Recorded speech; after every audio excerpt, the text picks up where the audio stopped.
Hello everybody. Today we are going to be discussing another theory with Grayson, and we're going to talk about the bite of 87, when it happened, who was the victim, and who caused it.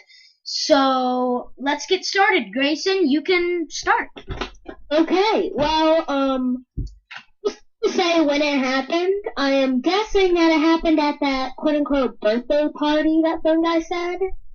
He said that they're having a birthday party. Yeah, so we're guessing that it happened there. Yeah, we think the victim is Jeremy Fitzgerald, because Jeremy Fitzgerald was the security guard whenever he said, yeah, you're gonna be at this child's birthday party. So that means the animatronics and make sure they don't hurt anyone, thus sacrificing yourself. Yeah. So he was protecting children, and he got bit by who? None other than, everybody do a drum roll, the mangle. Now, I already discussed this theory. I'm gonna put the link in the description, probably. Wait a second. Someone's calling me. Grayson, you discussed that.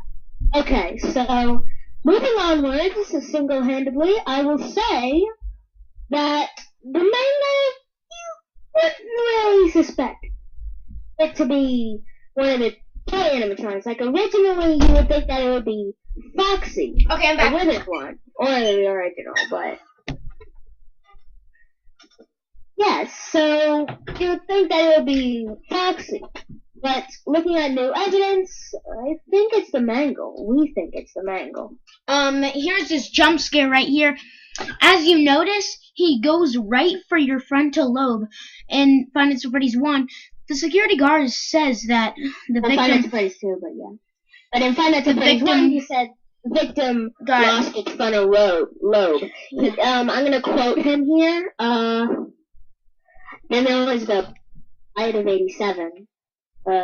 It's amazing how the human body can survive without the frontal lobe, you know? Unquote. Okay. Yeah, he said that. Yeah, so here's Mangle's jump scare. As you can see, he headed right for your frontal lobe. And just so you know, if you don't know what a frontal lobe is, it's just your forehead. It's basically your part of your brain area, yeah.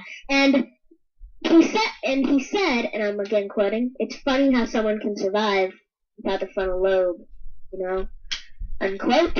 So basically he said that the person survived, but doesn't have the front part of their brain anymore.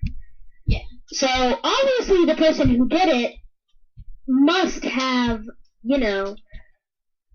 Oh, Grayson, I also have another thing. There is another animatronic that also heads for your frontal lobe. Withered Foxy's jump scare goes right for your forehead. I know, but I'm just gonna say here, let's go ahead and eliminate people. So first of all, Balloon Boy doesn't even attack you, and looking at our past theory, he doesn't exist, so, you know, there's that. So Balloon Boy crossed out of the situation. The marionette, it doesn't even have a jaw, really. It doesn't bite. It just stays there with the masks. It hugs you to death. Literally, its jump scare just hugs you. It hugs you to death. Yeah. Anyway, moving onwards, it couldn't have been one of the classic models because the toy ones were scrapped, and I'm thinking they were scrapped because of, you know, the bite of 87. The bite of 87. I'm thinking that they were scrapped because of that, and why would they keep the withered ones? So obviously, there wouldn't be any of the withered animatronics. So it's obviously one of the toy ones. So that's why they repaired the withered ones and put them in Five Nights at Freddy's 1, which is, you know, a sequel to Five Nights at Freddy's 2. Technically, you know, prequel thing. But yeah, anyway. You know what I mean. Yeah. So it was one of the toy animatronics.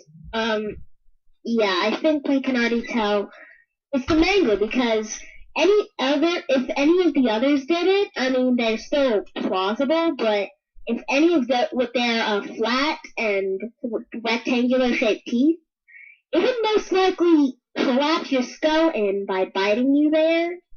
I'm talking science here. It would bite, but it would collapse your skull in. So obviously the person wouldn't survive. The mangle has, of course, a little studded at the top, now that I'm looking at it, but still, it has sort of the triangular shape, so obviously it could make a quote-unquote clean cut through the ped. So obviously, it's the mangle. Now we think the victim is Jeremy. We already explained that when it happened, the day after night 6 happens. So yeah. So the date is 11/13/1987 is when it happened. So you get basically proved.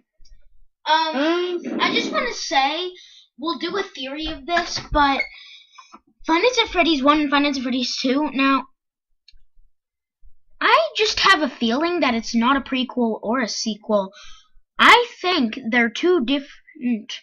I think they're two different restaurants, and they're open at the same exact time. We'll do a theory of that and prove it if it's that makes fake sense. or real. Okay. Yeah, but well, anyway, that's proof why it's on 1987. You know. Okay, so anyway, guys, that is all for this time.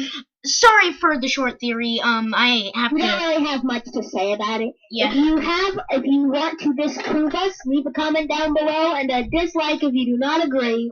Leave a like if you agree. If you have any other theories, let us know in the comments below. Although, again, if you think that we are wrong with this, give a dislike if you want, and tell us why we're wrong in the comments below. Okay, so we basically have a lot of evidence to back this up. So if you have anything else, let me know. So we'll see you in the next video. And just so you know, if you put a comment saying that it's not true, we'll reply and try to make that comment like go in the right direction, that this is true, or we'll be like, oh yeah, that actually is true. So we'll say, yeah, that's completely true, and then we'll post in the description that this is a false theory. And yeah, so we'll see you in We'll see you in the next theory video. Guys. Bye.